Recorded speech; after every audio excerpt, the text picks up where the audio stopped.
guru kita semua, Rizik Syihab. Tadi saya sampaikan sama Habib Rizik, saya bilang, Beb, ini diskusinya berat betul, Beb. Berat betul, papernya juga berat Pak tadi Pak. Saya sempat lihat panjang papernya ini, panjangnya 12 halaman. Panjang papernya 6 halaman itu catatan kaki. Dan lalu sumber yang terbaru adalah 2 Desember 2016. 212. Wah, dunia kaget. Yang baru ras saja di Amerika saja ras itu berujung pada kekerasan. Tapi sekalian dunia sedang terkaget-kaget. Mari kita bikin kaget dunia lebih sering dari Indonesia. Iya, betul dunia lagi kaget. Saya juga hari ini kan kaget Pak. FPI perasaan ini gambarannya FPI kan lain Pak. Sampai sini belajarnya berat betul FPI-nya. Lah yang pada ngeritik FPI ngomongnya nggak seberat ini Pak gitu. Di sini berat betul belajarnya. Jadi Bapak sekalian, ini satu peluang untuk kita kembalikan. Karena itu umat Islam Indonesia sering-seringlah cepat-cepat mengklaim kalau ada umat Islam Indonesia muda baru pulang sekolah, cepat-cepat diklaim. Kenapa? Kalau nggak diklaim orang lain. Dan kalau diklaim orang lain, kita kecenderungannya mengikuti klaim orang lain. Seperti yang soal Syiah ini. Jadi nggak jelas siapa yang bisa namanya penolakan. Tapi saya katakan di sini di depan forum ini bahwa saya Syiah dan saya adalah seorang Ahlus Sunnah wal Jamaah. Clear.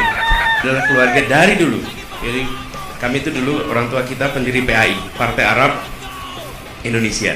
Yang Partai Arab Indonesia itu mendeklarasikan satu, tanah airnya Indonesia, dan mengatakan tanah air Indonesia di tahun 34. Bapak-bapak ibu sekalian, orang Arab mengatakan tanah airnya Indonesia tahunnya 34. Apa sih? Coba kita pikir, apa sih yang terjadi itu? Nekat. Tahun 34 nekat. Kenapa? Apakah Indonesia sudah ada? Belum. Kalau orang Jawa mengatakan saya Indonesia, ternyata Indonesia tidak terjadi, dia tetap Jawa. Orang Bugis mengatakan saya Indonesia, ternyata Indonesia tidak jadi, maka dia tetap Jawa. Lah ini orang Arab mengatakan saya Indonesia, barangnya belum ada. Kalau ternyata Indonesia tidak terjadi, mau ngaku Jawa nggak bisa, mau ngaku Arab dibilang ente sudah bilang Indonesia. Cari aja sana Indonesia di mana. Nah ada barangnya.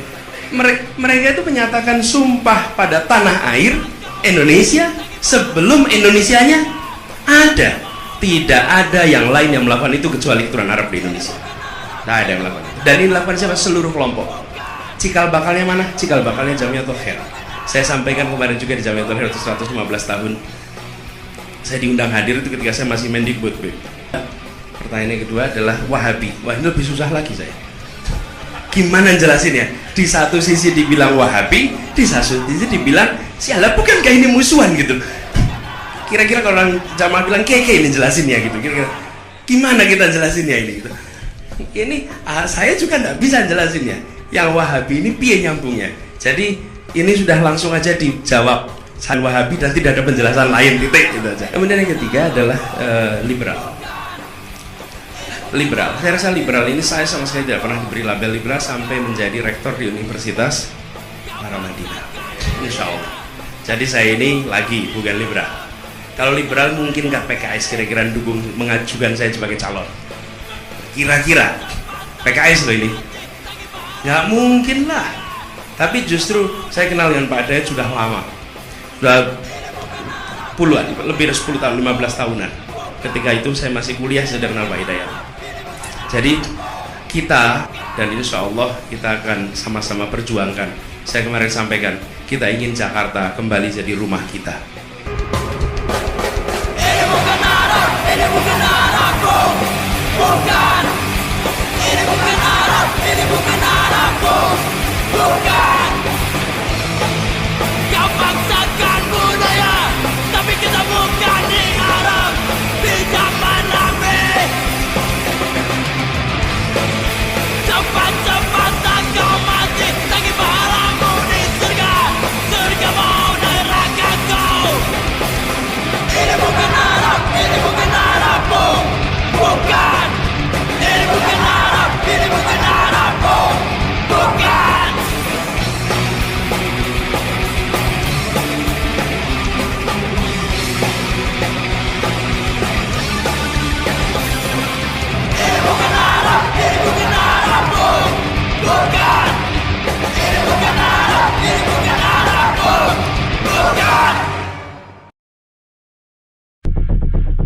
Pertama-tama kami tegaskan bahwa kami tuan rumah di negara kami di Indonesia, di bumi Nusantara ini, dan Anda adalah tamunya, tamu kami.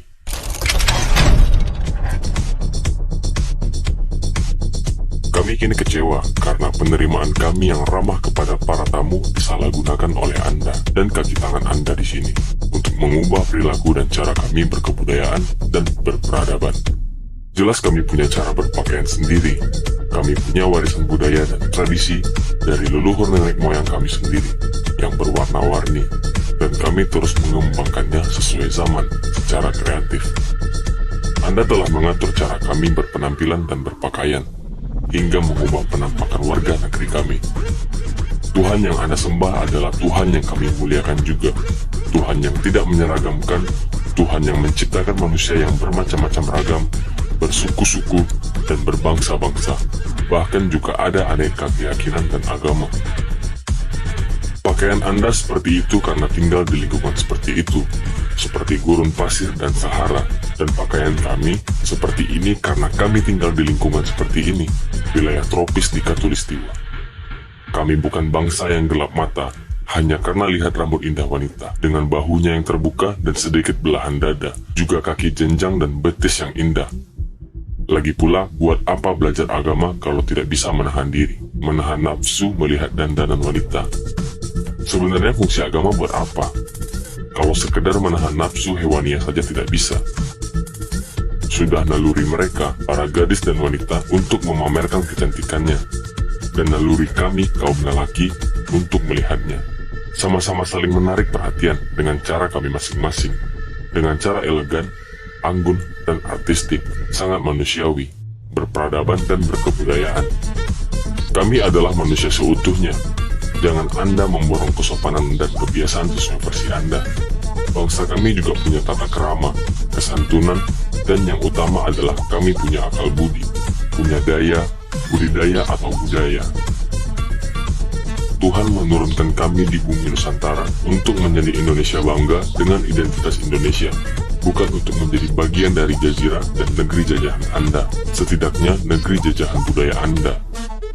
Saat ini, sebagian dari masyarakat generasi muda kami sudah rusak, kami kehilangan keindonesiaan kami dipisahkan dan disekat oleh perbedaan agama dari saudara-saudara kami, sesama anak bangsa di Nusantara. Kebaikan dan kepantasan disesuaikan oleh agama, khususnya agama Anda, bukan oleh budaya Nusantara dan kemajuan budidaya manusia Indonesia. Meski sama-sama sawo matang, kami tak menyatu dengan saudara-saudara kami yang lain. Bahkan kami meminggirkan keyakinan asli dari tanah kelahiran kami sendiri. Para pejabat keagamaan dengan bangga menjadi agen Anda dan agen budaya yang tetap asing bagi kami, yang menyelinap di belakang ajaran agama. Generasi kami dibuat ketagihan untuk mengunjungi negeri Anda. Sebagiannya menjadikan pengunjung secara berkala seperti negeri serumpun saja. Sebaliknya kami dibuat asing dengan negeri serumpun kami, yaitu tetangga sesama warga negeri ASEAN yang seolah saudara jauh, padahal warna kulit dan postur kami sama. Kami dibuat begitu dekat dengan Anda, meski berbeda dalam banyak hal dengan Anda, hanya agama saja kesamaannya. Kami bukan mesin agama, kami punya peradaban, kami warga negeri yang berdaulat. Lagi pula, agama bukan segalanya. Tanpa bermaksud menunjukkan sikap anti-agama, di era globalisasi dan komunikasi internet era 4.0 ini, dengan mudah diketahui bahwa negara-negara yang tidak beragama juga bisa maju dan sejahtera, beradab, berbudaya tinggi. Contohnya Cina, Rusia, dan Jepang. Sedangkan negara yang fanatik agama justru porak-poranda, seperti Yaman, Libya, Somalia, dan Suriah sebagai contohnya. Hal yang memprihatinkan adalah ada kasta baru yang dibangun sistematis seolah-olah warga negeri Anda lebih mulia dari kami yang punya negeri ini. Asalkan berpakaian seperti negeri Anda dianggap lebih suci, lebih mulia, menjadi bebas melanggar aturan dan kebal hukum. Hanya dengan berpakaian dan berpenampilan seperti warga negara Anda, lantas orang-orang kami sendiri menyebut Anda bukan warga sembarangan. Pada zaman penjajahan Belanda, kami mengenal Londo Ireng atau Belanda hitam yang bukan kulit putih menjadi antek penjajah, begundal, dan menista sesama pribumi. Kini kami mengenal Arab pesek, yakni orang-orang lokal yang sudah jadi antek dan begundal Anda, memuliakan Anda dan tega menganiaya saudara sesama kulit sawo matang demi keuntungannya sendiri. Juga rasa takut lantaran menempatkan ras Anda lebih mulia dan lebih suci dibanding kami. Ya, Anda sudah jadi penjajah baru di negeri kami. Setidaknya penjajah budaya. Anda bukan tamu lagi. Anda penjajah yang sudah menguasai dan mencengkram alam pikiran warga kami dan tuan rumah dan menciptakan generasi Arab pesek yang setiap saat bisa mendatangi, mengintimidasi, dan mempersekusi warga kami. Bahkan Anda kini terang-terangan mengancam memenggal leher saudara sebangsa sesama kulit sawo matang demi membela orang yang seketurunan dengan Anda. Mari kembalikan kejayaan negeri matahari.